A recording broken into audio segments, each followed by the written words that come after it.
We're going to start this off with one of the most useful things you're going to find in the woods, and that is pine sap. Well, technically it's called resin, but you can call it whatever you want to call it. Either way, it's very useful stuff and you can do all kinds of things with it. Pine trees release this anytime they experience an injury to seal off the wound from any infections. And you can harvest it yourself when it's fresh to use on your own cuts and scrapes for the same purpose. It has antibacterial properties, and since it's sticky, it can help stop bleeding as well. It's kind of like nature's liquid bandage and Neosporin.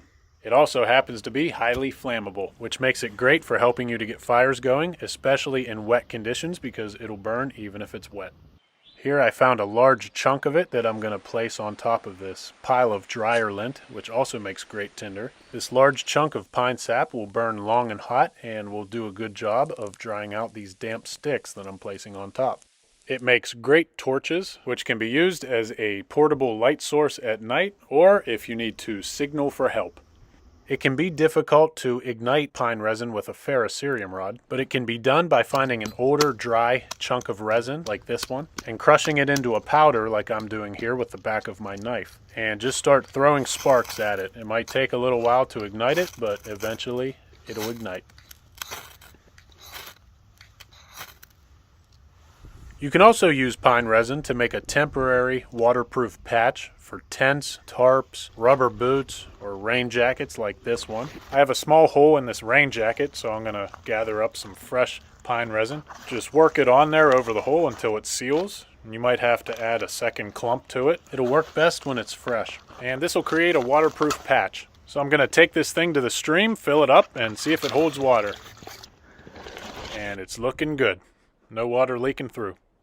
You can see the patch I made there. You can make portable fire starters that you can keep in your pack for future fire making by wrapping pine resin with cedar bark so that they won't stick to anything and so that you can ignite it easier with sparks. After I've processed a strip of cedar bark into finer fibers, I'm going to put the pine resin inside and roll it up. Now you can light it with a lighter or give it some sparks from a ferro rod. This will burn pretty hot for about 5 or 6 minutes, depending on how much pine resin you use. These are great for helping you to start fires, especially in windy or wet conditions. Imagine wood that is soaked in oil or kerosene, and that is what fat wood burns like. It can be found in dead pine branches. The section of the dead branch that is closest to the trunk of the tree, known as pine knots, will be saturated with flammable pine resin. And if you don't have a saw with you, you can break off small branches with your foot or your hand, as close to the trunk of the tree as you can get.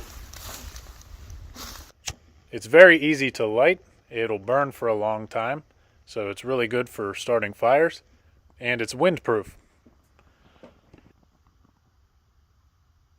I have a stick of fat wood here that I'm going to dunk in this stream, just to demonstrate how it lights even when it's wet. To ignite it with a ferrocerium rod, you want to scrape very fine shavings off with the back of your knife or with a scraper. Then I'm going to slice off some slightly bigger shavings with my knife. And it lights right away. Great stuff. You can make long-lasting candles like the one I'm going to make with this fat wood branch that I harvested earlier. Make a split in the top about 1/3 of the way down or so. Keep it propped open with a twig. And then do the same thing in the opposite direction, crisscrossing the first split. And this is what it's going to look like, almost like a miniature Swedish torch. And then I'm going to take my Zippo lighter, a good wind-resistant alternative to the Bic lighter, and then I'm going to light my candle. Now you have a long-lasting, wind-proof candle for some light around the campsite, which also has a lovely, natural pine scent to it. You can make a larger version of this with a longer stick to use as a torch. This particular torch I made lasted me about an hour, so you're going to get a long burn time out of these. And if you need to put this out, find some water and dunk it. It'll burn while it's raining, but it won't burn underwater.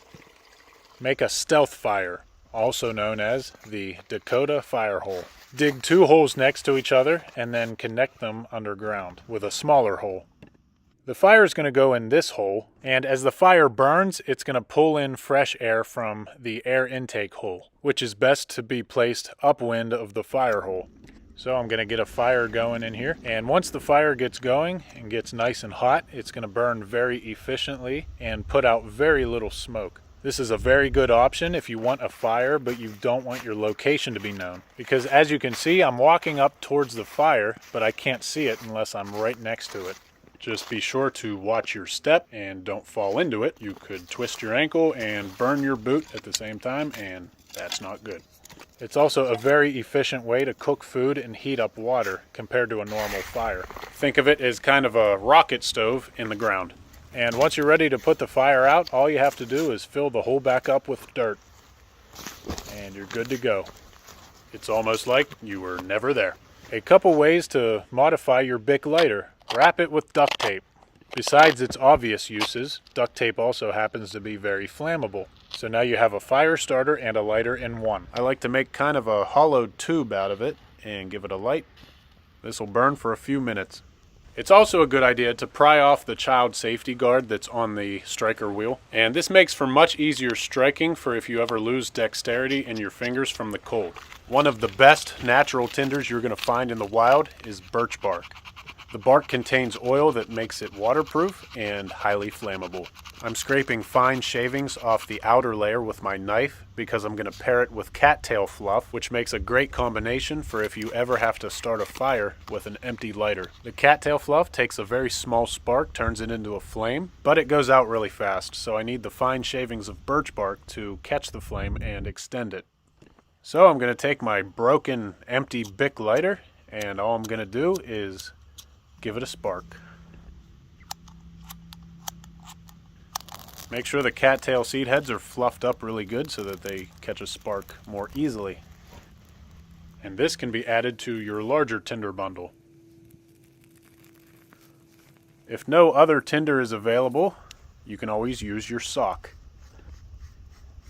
Take your knife and start shaving off the sock lint off of your sock, and it'll make a great tinder that will take a spark from your ferrocerium rod pretty easily.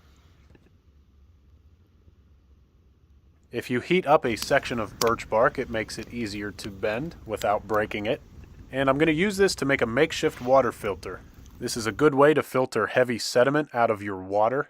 Bend your birch bark into a funnel and take a piece of clothing like this cotton t-shirt I have here, and I'm going to place this into the funnel. Now all this is going to do is filter out the sediment. It's not going to purify the water, which is why I'm letting this drip straight into my metal pot, because I'm going to have to boil the water afterwards anyways. And as you can see, this does a pretty good job of filtering out all that nasty sediment from the water, and it's almost crystal clear now. Like I said, you still have to boil this, and it is recommended to boil water for at least a minute, a good rolling boil.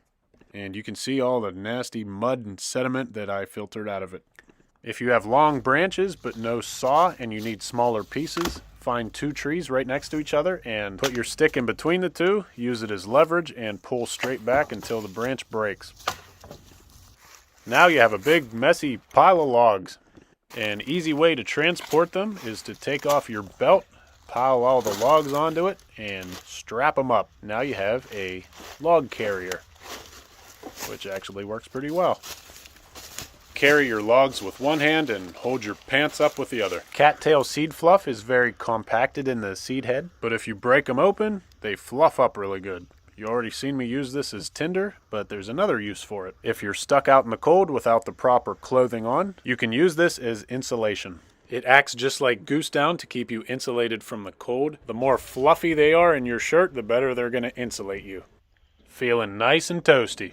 Say your lighter gets wet. When a lighter gets wet, needless to say, it's not going to light. So first thing you want to do is shake it a bunch of times as hard as you can, get all that water out of there, and then blow down into the top of it a few times to push out any remaining water. And then you want to remove the safety guard that sits on top of the striker wheel. Pry it off with something away from you because this thing can really shoot off of there. If you poke your eye out, you're going to have bigger problems. And then you want to take the lighter, hold it upside down, and roll it back and forth on your pants a bunch of times. You just want to keep doing this over and over again until the lighter is dry enough to work.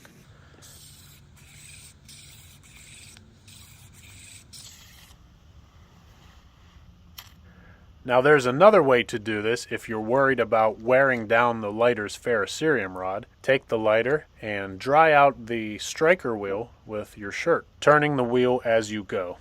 And then That'll dry it out pretty quick.